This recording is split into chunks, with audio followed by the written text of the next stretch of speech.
Hey guys, what's going on? White Fox 1225 here. Today I want to talk about Project Spark. So Project Spark is being developed by Team Dakota, and it's being developed for the PC and just Windows 8, and we'll talk about that later, Xbox One and the Xbox 360. Now, thinking about Project Spark as a game is kind of not the way to think about it. Project Spark is really sort of a blank canvas, so you can, when you're playing Project Spark, you can make your own games, or you can play the stuff people have already created, or you can use the stuff people have already created and modify it to fit your own uses.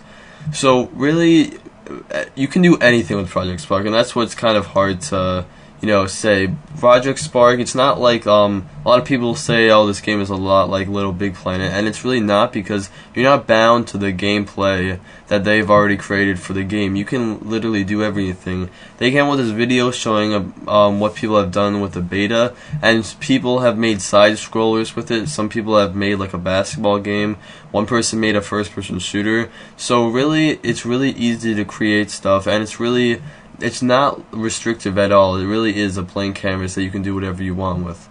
Now, what is nice about being able to use what other people have created is that, say I want to create a first-person shooter. Now, since someone already created all the gun designs for the first-person shooter, they created like the sound effects for the gun and everything, I can just take that and put it into my game. I don't have to spend time working on that. So really, as the game, as more people play the game, the content is just going to get better and better, and that's what's cool about being able to use things people have already made. So besides making stuff, you can also play other people's stuff. So if you never want to create anything in Project Spark, that's perfectly fine. You'll be so much content just to play. It'll be a huge... what's cool about it is there'll always be more content being put out every day. So it's sort of a never-ending game if that's sort of a thing you're looking for, a game that you can like never get bored of because there's always new content coming out because people are making it. Project Spark is going to be perfect because you can just play all the content at any time, and it's really going to be a wide variety. Like I said, you can play first-person shooters, side-scrollers, story-driven fantasy games. Really, the list goes on and on because you really can create anything. So there's going to be a huge variety of stuff because everyone's making different things. So it's going to be really fun to play other people's stuff. And also, when you're playing other people's things, it will give you ideas to make your own stuff. And really, that's how the community just builds off each other.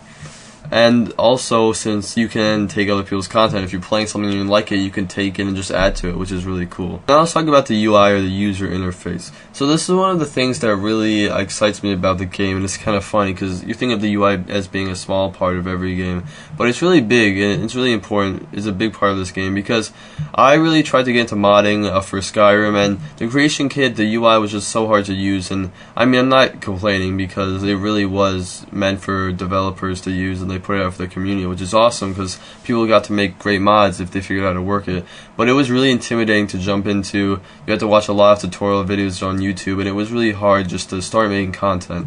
Now that's the complete opposite for Project Spark. The UI is completely polished. It's easy to go in and create a world. Even like creating like your own like stories and everything is smooth and everything is polished.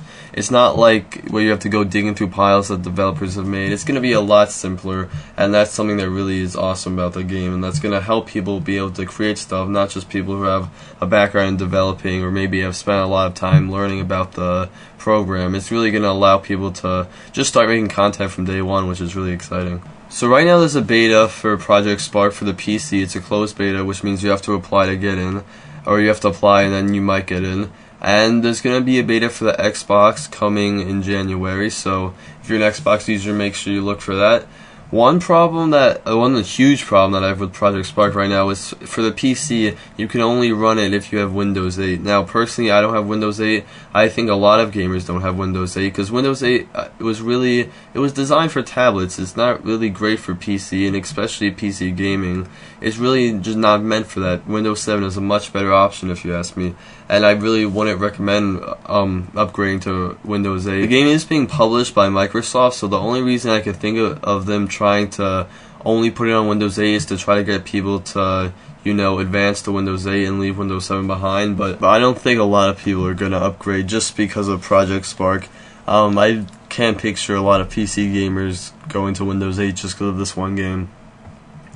So that's pretty much it for the video, guys. I hope you guys are excited for this game as me. Hopefully they will put it on Windows 7. I mean, we're just going to have to wait and see. But if you guys liked the video, give it a like. If you want to see more on upcoming games, go make sure you subscribe to my channel, because I really try to cover 3 things: Payday 2, Elder Scrolls Online, and upcoming games.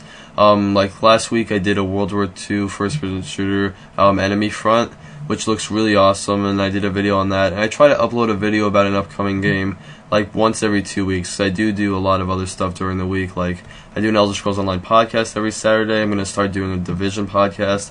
So if any of this sounds interesting, make sure you subscribe, and hopefully I'll see you in the next one, guys.